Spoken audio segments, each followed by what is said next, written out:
உள்ள யாராவது ஒருத்தவங்க தப்பு பண்ணிட்டாங்கன்னா நீ பண்ணியிருக்கிறது தப்புன்னு சொல்லி அவங்க தப்பை புரிய வச்சு இனிமே அந்த தப்பு செய்யாம அவங்க வாழ்க்கையில நல்லா வரணும் அப்படின்ற எண்ணத்துல சொல்றாங்கன்னு தான் அர்த்தம். அப்படிதான் சொல்லணும். அவங்க பண்ற தப்பை என்கரேஜ் பண்ணி அவங்க கூட சேர்ந்து நம்மளும் ஆட்டு மந்த மாதிரி தலையாட்டக்கூடாது. அப்படி செஞ்சோம்னா அவங்களோட எதிர்காலம் பாதிக்கும். அதை மறுபடியும் செய்வாங்க. இது ஏன் இப்ப நான் சொல்றேன்னா, இப்போ ஒரு 1 ஹவருக்கு முன்னாடி நான் ஒரு போஸ்ட் போட்டிருந்தேன்.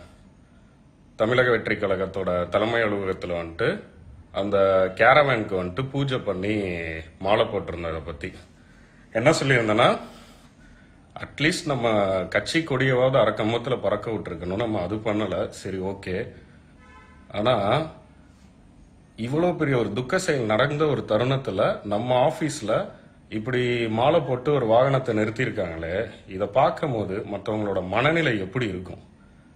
அப்ப இந்த தவறை நம்ம சுட்டி காட்டணும். இந்த தவறு தளபதி விஜய் மேல வந்துட்டு நம்ம வைக்கல. அவருக்கு இது என்ன நடந்திருக்குன்னு தெரிஞ்சிருக்காரு கண்டிப்பா.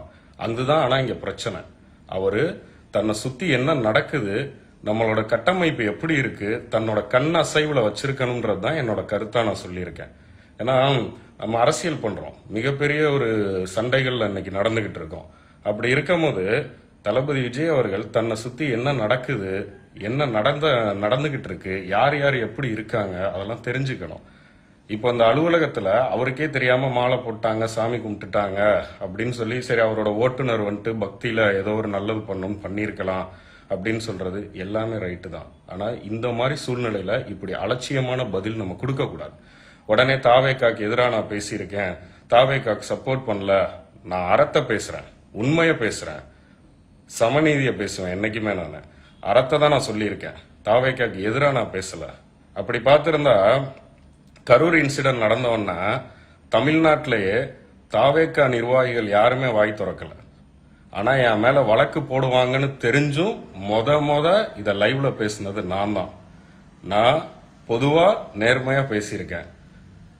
அதனால நான் இதுல என்ன சொல்ல வரேன்னா, தயவு செஞ்சு ஒரு இன்சிடென்ட் நடந்துச்சுன்னா மந்த ஆடு மாதிரி தலையாட்டாதீங்க, முரண்படுங்க. அதுக்கு எதிராக முரண்படுத்து உங்க மனசுல படுற கருத்தை, உண்மைய, அறத்தை நேர்மையா பேசுங்க.